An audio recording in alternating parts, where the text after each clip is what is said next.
सत्संग से सोधी आवे, नहीं जीव 84 में जावे। सत्संग से सोधी आवे, नहीं जीव 84 में जावे। अब मेटो द्वेष और राग, हो राग या उम्र बतेरी जाली। अब मेटो द्वेष और राग, हो राग या उम्र बतेरी जाली। सतनाम 2 अक्षर का मंत्र है, जिसमें एक ओम है, एक तत् है। ये मूल मंत्र है जो दास आपको देता है। जैसे इन कमलों में बैठे जितने भी देवता हैं, ये अधिकारी हैं यहाँ के। तो हम अपने लोग को तभी जा सकते हैं जब हम यहाँ सब के नो डू सर्टिफिकेट ले लेंगे, क्लियरेंस मिलेगी। हम इनके ऋणी हैं, तभी हम यहाँ बांध रखे इन्होंने। तो प्रथम जो मंत्र आपको दिया जाता है 7 नाम का है। ये पहले 5 नाम का शुरू किया था परमेश्वर ने, धीरे धीरे आने वालों ने वो खत्म कर दिया, वो वैसे और नाम सेलेक्ट कर लिए हैं। तो ये मूल मंत्र हैं। ये प्रथम मंत्र भी मूल मंत्र है और सतनाम भी मूल मंत्र है और सार नाम ये मूल मंत्र है। मूल मंत्र का अर्थ है, अब जैसे हम विष्णु जी के 1000 नाम बना रखे, सहस्रनामा, और शंकर भगवान के बहुत से मंत्र बना रखे हम, जिनका जाप किया करते थे लोकवेद के आधार से। उनसे कोई लाभ होने वाला नहीं था। जैसे भैंसे को भैंसा करते रहे, ओ भैंसा राम, भैंसा साहब, वो कतई नहीं सुनेगा। एक बार न्यू कर दे हुर्र, वो न्यू देखेगा। वो उसका मूल मंत्र है उस भैंसे का, वो विवश है उसके। तो ये मंत्र ये हमारे तक पहुंचने दिए न ज्ञानियों ने। अपने लोक वेद दंत कथा सुना के वो मंत्र देते रहे, ओम नमः शिवाय, ओम नमः भगवते वासुदेवाय, इस तरह अटपट करते रहे। या सतनाम, ओंकार, रंकार, ये अटपट, ये कोई मंत्र है? ये है वो मूल मंत्र। इसी प्रकार ये सतनाम है, ये भी मूल मंत्र है। इनसे प्रभाव ज्यादा पड़ता है, एकदम सतर्क हो जाते हैं और तुरंत ही हमारी तरफ आकर्षित होते हैं ये शक्तियां। और तीसरा मंत्र है वो तो अनमोल मंत्र है, सारनाम जिसे कहते हैं। इसकी तो आज तक छींट भी नहीं लगने दी थी परमात्मा ने। जितने भी महापुरुष हुए हैं सबको परमात्मा ने सतर्क कर दिया था, सारा ज्ञान समझा के कि हमारा और काल का एक संघर्ष चल रहा है।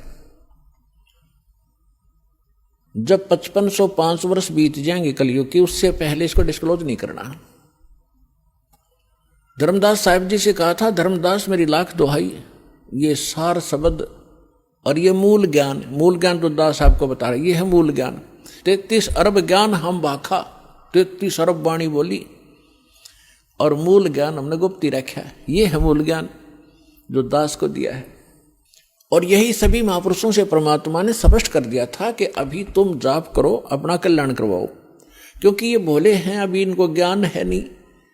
आप ये नाम सुना दोगे, आने वाले समय में काल के दूत भी यही मंत्र देते मिलेंगे सभी को, तो हम भिन्नता कैसे बताएंगे नकली और असली की?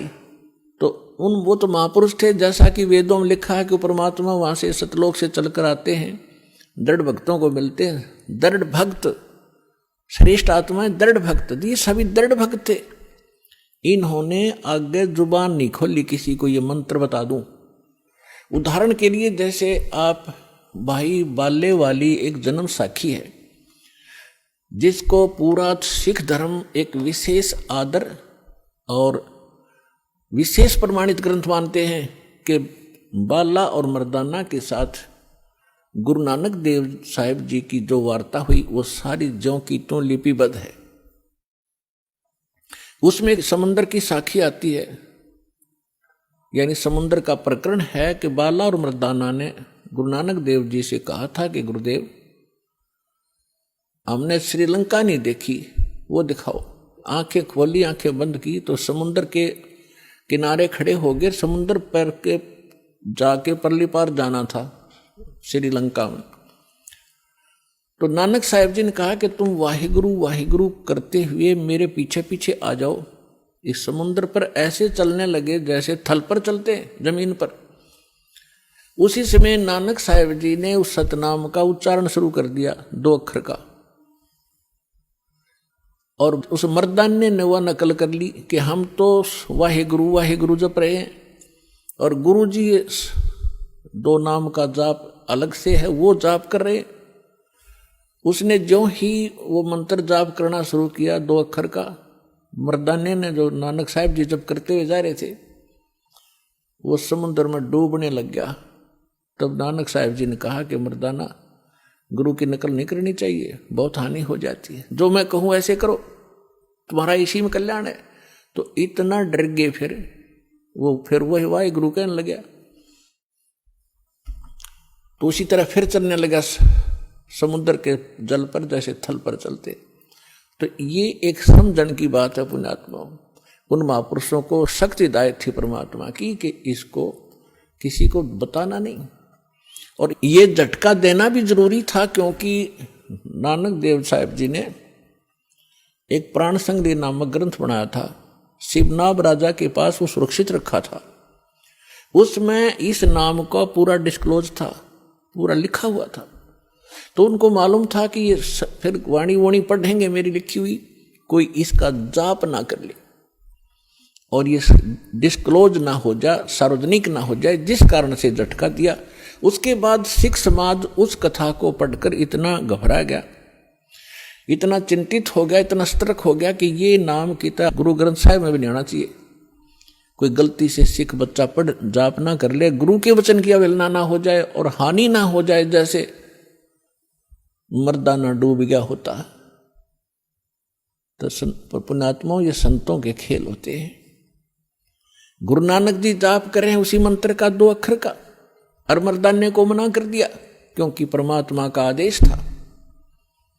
और जो विधि ये संत बताकर गए हैं, जैसे गरीबदास जी, धर्मदास जी, नानक साहब जी और ये जितने भी महापुरुष, ये परमात्मा से परिचित हुए।